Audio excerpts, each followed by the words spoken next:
Election की date change करने की वजह से उस शेड्यूल को मजीद आगे बढ़ाया गया है क्योंकि इस वक्त इलेक्शन जो प्रोसेस चल रहा है वाला क्योंकि ये मुलतवी कर दिया गया है इन्होंने, तो इसकी वजह से ये तो लास्ट पे है।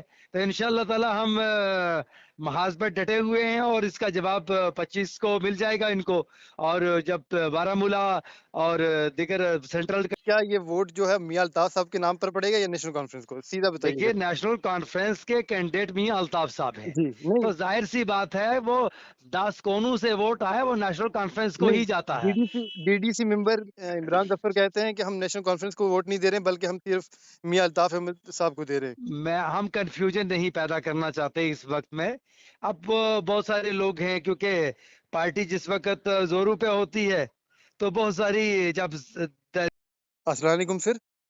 वालेकुम सलाम। मेरे साथ लाइव बातचीत करने के लिए इस टाइम जुड़ चुके हैं मियां शिराज अहमद अजरी साहब। नेशनल कॉन्फ्रेंस के सूबाई सेक्रेटरी हैं और नेशनल कॉन्फ्रेंस के मेंबर के इंचार्ज भी हैं। सर ज़रा ये बताने की कोशिश करिएगा, ये खबरें सुन रहे कि मियां अल्ताफ अहमद लारवी साहब का जो टूर है 2 मई को वो कैंसिल हो चुका है, कितनी सच्चाई है सर उसमें? बिल्कुल अभी डॉक्टर साहब से बात हुई है और मियां अल्ताफ साहब से बात हुई है। हम्म मेंढर में बहुत बड़े पैमाने पे एक आजिमुशान रैली से उन्होंने कल खिताब करना था। हम्म जो शेड्यूल तय किया गया था सुरनकोट हवेली और अतराफ में, वो इलेक्शन कमीशन की डेट चेंज करने की वजह से उस शेड्यूल को मजीद आगे बढ़ाया गया है क्योंकि इस वक्त इलेक्शन जो प्रोसेस चल रहा है उसमें कहीं ना कहीं लगता है हमें कि तमाम सिस्टम घबराया हुआ है और उस घबराहट में कहीं नहीं, डेट आपको चेंज की आपको जा क्यों रही लग है रहा है कि जी। अगर अब भी कंपेनिंग करेंगे वो उसका असर लास्ट में नहीं रहेगा? जी। देखिए बात यह है कि नेशनल कॉन्फ्रेंस का हर वर्कर हर महाज के ऊपर डटा हुआ है हम्म और यही घबराहट है उनको। और उस घबराहट को लेकर के उन्होंने 25 मई को पोलिंग की डेट मुकर्रर की है, रीशेड्यूल किया है। अजरी साहब, और जी मैं जानना चाहूंगा कि ये भी क्या ऐसा तो नहीं है कि आपको लग रहा है कि अगर अभी कंपेनिंग करेंगे उसका असर लास्ट तक नहीं रहेगा? इससे बेहतर है देखिए बात कि यह है हम। कि मैं आपसे वाजे कर दूं क्योंकि रियासत जम्मू कश्मीर में इस वक्त तूल और अर्ज में नेशनल कॉन्फ्रेंस की कैंपेन जारी है।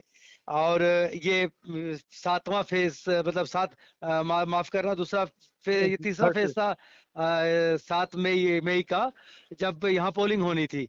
तो जाहिर सी बात है कि अब श्रीनगर में और बारामूला में पोलिंग का सिलसिला जो उससे पहले आने वाला क्योंकि ये मुलतवी कर दिया गया है इन्होंने, तो इसकी वजह से ये तो लास्ट पे है।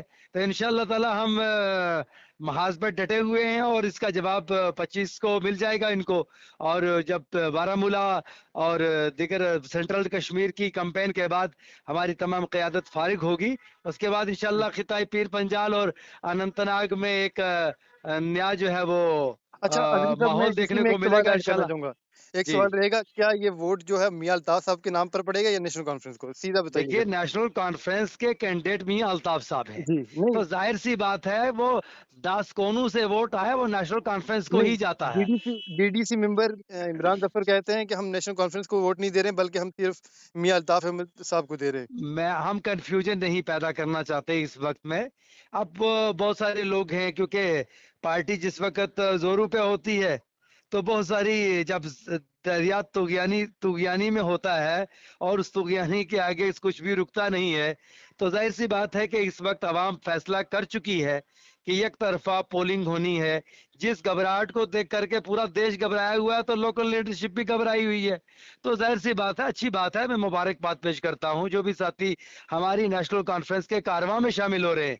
या तो वो वाजे कर दे कि ठीक है वो अपने तरफ से कोई मैंडेट उनको देना चाहते तो अच्छी बात है वो दें, लेकिन मैंडेट नेशनल कॉन्फ्रेंस का है। और नहीं, उन्होंने मैंडेट उन्होंने ये और बड़ा क्लियर कहा है कि हम नेशनल जी कॉन्फ्रेंस के साथ नहीं है, बल्कि मियां अल्ताफ अहमद लारवी साहब के साथ। देखिए वो अपने पोलिंग स्टेशंस को गिन लें। साहब का जो भी असेंबली के इलेक्शन हुए हैं, पार्लियामेंट्री इलेक्शन हुए हैं, जो फैसला मेंढर की क़यादत ने लिया है उस फैसले के साथ हर उस शख्स को चलना पड़ा है। माजी इसके लिए बिल्कुल क्लियर है और इंशाअल्लाह ताला उनको पता है, संजीदा लोग हैं, बड़े सयाने लोग हैं। अब आवाम जो है माशाल्लाह नेशनल कॉन्फ्रेंस के साथ जुड़ी है, तो अच्छी बात है। अगर कोई चार हमारे लीडर साहिबान अगर हमसे बाहर थे तो वो अगर हमारे साथ शामिल हो रहे हैं तो इंशाल्लाह आगे भी इसका बेहतर बेहतर नताज बरामद होंगे। शिराज साहब, बहुत बहुत शुक्रिया कीमती वक्त देने के लिए। नवाजिश जनाब, नवाजिश नवाजिश।